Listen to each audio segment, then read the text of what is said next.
sacred institutions. Bedroom eyes, they called them in a bygone day.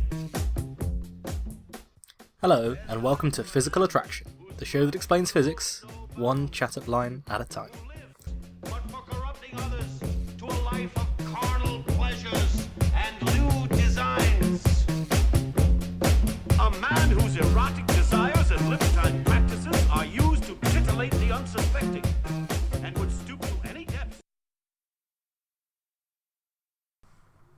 You know what the great thing about hosting this show is that as a podcast I can see a story over my lunchtime, and then in the evening I can write a script for you guys, and then I can record it at the night time and it can be out before the end of the day.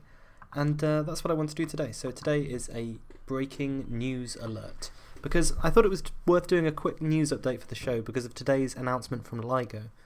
So in the episode we did on Ligo just a week or so ago, these are the people who observed the gravitational waves and won the Nobel Prize. We mentioned that the next big detection that Ligo will be hoping to make would probably be two neutron stars merging together, which can also happen, and that the neutron stars would produce a pretty big signal too. And today they announced with a flurry of scientific papers in all the major journals that they had indeed detected a neutron star merger. What's even more interesting about this particular event is that we also saw the optical counterpart. We saw the electromagnetic radiation that came from the event. So you guys will probably remember from the episode on Ligo that one of the reasons why the first thing they detected, two black holes merging together, was so cool was because we couldn't see them any other way. Indeed, people weren't even sure that black hole mergers were even occurring often enough for us to ever see one. And that's because black holes are, well, they're black. No light can escape from the event horizon inside the black hole, so there's no way of seeing things. So the most energetic region of the black hole merger doesn't contain much matter that can radiate light back for us to see. That's why we needed the gravitational waves to determine that these events were even occurring at all. Neutron stars are the cold dead cores of stars that were made up of pure neutron matter, which has the density of the nucleus, which is just incredibly dense. We talked about them as one of the end phases of stars in the very first episodes of this show, Hot and Heavy, specifically the second part of that, where we talked about the end of the stellar life cycles. So here's a flashback. I said, these objects in terms of density are just insane, mind-bogglingly insane. A teaspoonful of neutron star material weighs 10 million tons, that's as much as a mountain. Of course, if you somehow manage to remove a teaspoonful of neutron star material from the star, where gravity stops you from doing that, it would explode with the energy of 1 trillion atomic bombs, so lifting it up would be the least of your problems. A neutron star might be 3 or 4 times heavier than the Sun, but only 20 kilometres across. You could fit one pretty comfortably in a decent-sized city. Although, for reasons similar to those we talked about with black holes, this is a very bad idea. That was from the second episode. If you want to find out more about neutron stars and how they form, I recommend you go back and listen to it. So, until then, although the neutron stars are massive enough to give us gravitational waves that are strong enough for LIGO to see, they don't warp space back on itself like black holes do. Although they can heavily bend light from nearby, they can't suck it in entirely. And in fact, when the neutron stars collided, they produced an intense pulse of radiation, of light, that was detected here on Earth by NASA's space-based Fermi telescope and other various telescope arrays dotted around the place. So there's a great quote from this that I got from the New York Times, this moment when they realised that they'd seen the optical, the electromagnetic part as well as the gravitational part.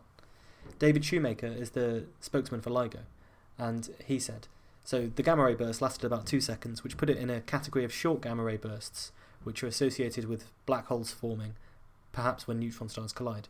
And Dr. Shoemaker said, when we saw that, the adrenaline hit. So for the first time, we're looking at this event through 2 different lenses. One is the optical lens, the radiation, and the other is the gravitational waves. But we've seen pulses of radiation similar to this one before. They're called gamma ray bursts, and we talked about the gamma ray burst as an example of one of the phenomena from space that can kill us all in the Teotwalki special, It Came From Outer Space, which is actually one of the most popular episodes we've ever done, so obviously people like that thought of death rays from outer space. So you remember that supernovae are a little bit like massive bombs going off out in space, because they radiate energy in all directions. The star collapses in on itself like a sphere, and then spherically it radiates out the energy again in all different directions. But in the case of gamma ray bursts, which are far more energetic and powerful, it's more like a death ray. They have a single direction and it points in a very highly collimated single line. And you probably also remember from that episode that gamma ray bursts are still a little bit mysterious. We know that they're rare and that they don't occur very often in the galaxy, but what causes them has always been something of a mystery. And they also came in two different kinds. You know, it's amazing, all of these radio astronomers and people like this will have a lot of sympathy with when things are first discovered and we don't know what's causing them, the physics behind them.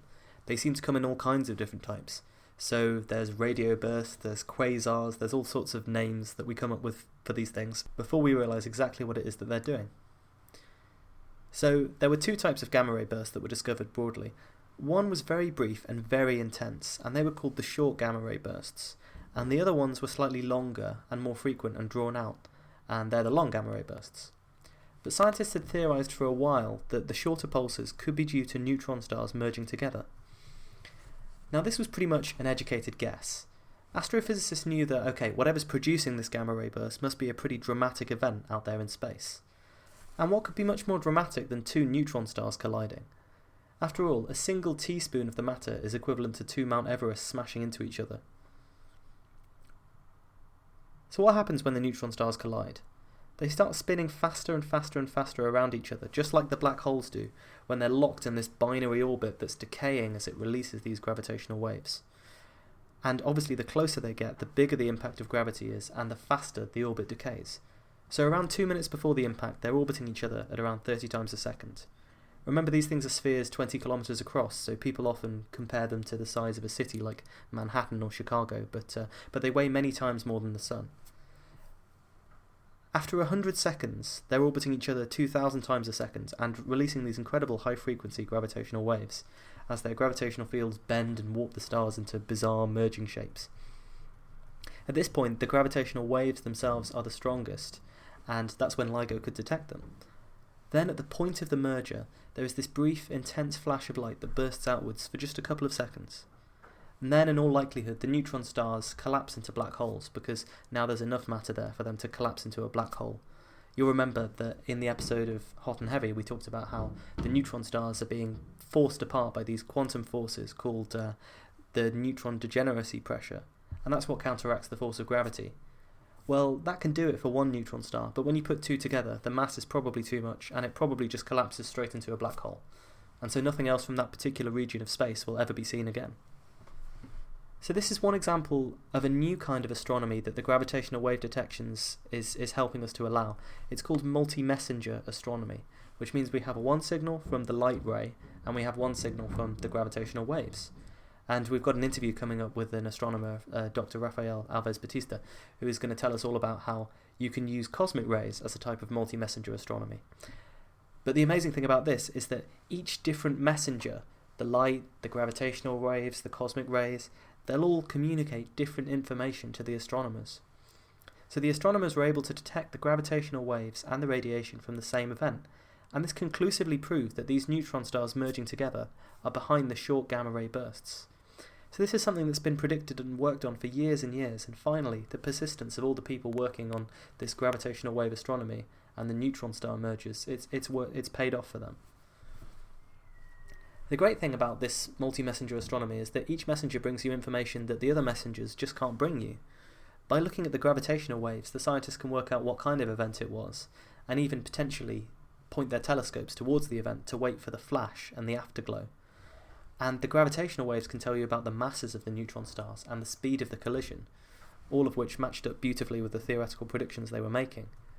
But the optical analysis gives you even more information. And specifically in this case, it's solved a very cool mystery that's been bugging scientists for quite a long time. It's something called R-process element formation. So, just a reminder, again from the Hot and Heavy episodes on stellar formation, we talked about this. All of the elements around us are formed in the heart of stars. Stars collapse in on themselves, and they force nuclei together. They fuse them together in the process of nuclear fusion. And this is what powers the star, this is what produces all the sunlight, is nuclear fusion that's going on in the heart of the star. Nuclear fusion can get you so far. It can build hydrogen into helium, it can build helium up into carbon and beryllium, lithium, things like this, but you can't get up to the highest elements in the periodic table just through nuclear processes that can go on in a normal star, because it's not possible to produce anything heavier than iron. through nuclear fusion in a star. And the reason for this is that above iron, when you fuse, it actually requires more energy than it puts out to fuse the stars together, which means it's not a stable process to happen in a star. But you can get them in supernovae and superenergetic processes like that. And we knew that all of these elements heavier than iron are being produced in these very energetic processes, like supernovae. They're the only things that can act with enough force to blast together the nuclei into these very dense, rarer elements. But there was a problem with the theory that supernovae did it. It didn't work for all of the elements, because essentially there weren't enough neutrons floating around in supernovae to explain why the elements that we see in the universe have the amount of neutrons that they do. So you needed a process called R-process nucleosynthesis, where neutrons are rapidly captured by nuclei like iron before they have time to decay, and that can explain the formation of some of these elements in terms of nuclear physics. So a lot of scientists suggested naturally that a collision between two neutron stars might be just the ticket. I mean, it's highly energetic. It's also got a flux of plenty of neutrons that can produce these R-process elements. By looking at the afterglow of this collision, you can tell what kind of elements are produced out there. So in Unusually Hot, the radiation episode, we talked about this idea that every element, every atom, has types of radiation that it likes to absorb and that it likes to emit. And that's all set by the quantum energy levels in the atom. But basically, it means you can use something called spectroscopy to figure out things about outer space. So atoms of a certain type only block out certain frequencies of light that they absorb. So you've got this massive burst of light from the neutron stars merging together, and then it passes out through this cloud around the neutron star of elements. And as it passes through the cloud of elements absorbs certain frequencies depending on the elements that are in the cloud. So you can see which of the frequencies have been absorbed. You analyse the spectrum. That's why it's called spectroscopy. You split the light up using some sort of device, like a spectrometer. Michelson-Morley is the classic example. And then you can see which elements are there in the cloud based on which frequencies have been blocked out of the light. So they did this for the neutron star merger, and they found exactly what they hoped to find, these R-process elements. And these include elements like gold, platinum, and uranium. So now it seems highly likely that if you're rich and you own some gold, or you're super rich and you own some platinum, or you're a homicidal maniac and you own some uranium, that it's been produced by these neutron stars merging together somewhere deep out there in outer space billions of years ago. I think that's just wild. So there are plenty of other consequences of this discovery, like for example they published a paper that said they could also use the event to measure in a new independent way the rate of expansion of the universe, which is called Hubble's constant. So there's this huge flurry of scientific papers that's been published, and the astronomers will all be eagerly picking through them now for a few weeks. Since this is just a quick news update and I wanted to get it out today, I won't go into everything, so I'm sorry if I missed out something cool. But, go and look up more stories on this if you're interested, especially the ones that have a wicked, awesome concept art of neutron stars merging together. So, I just want to leave off with a few thoughts. Here's what they found. Neutron stars merging together. It's created a new kind of explosion that was theorized called a kilonova, because it's 1,000 times stronger than an ordinary nova. It's produced these gravitational waves and radiation which have been detected together for the first time. And that's solved two massive unsolved problems in astronomy, or problems that people thought they understood but hadn't been confirmed for sure. So they now know that the short gamma ray bursts are caused by neutron star mergers. And we now know for sure that most of the gold and platinum and uranium and all the R-process elements are probably being made by these neutron star collisions out there in space. So here are the thoughts then. First off, people worked on this project for years, decades, without knowing if it would ever succeed, hoping but never being certain. Einstein himself didn't think that gravitational waves would ever be detected. People have theorized about where the gold, the platinum, uranium and other things came from, and they've theorized about where the gamma ray bursts came from, and they had to wait for decades for their theories to be confirmed by the evidence. So I can't imagine the happiness and the feeling of joy for the people who are involved in this. Just reading about it makes me smile, because you know how much work they've put in. And secondly, the world is a dark and dingy place, and so much journalism is doom and gloom, especially lately. It's so rare that we manage to get a story that's such a lovely triumph like this, with very little downside. where we can celebrate the achievements of people involved and the wonders of the universe, the ludicrous, glorious, ridiculous business of finding these things out.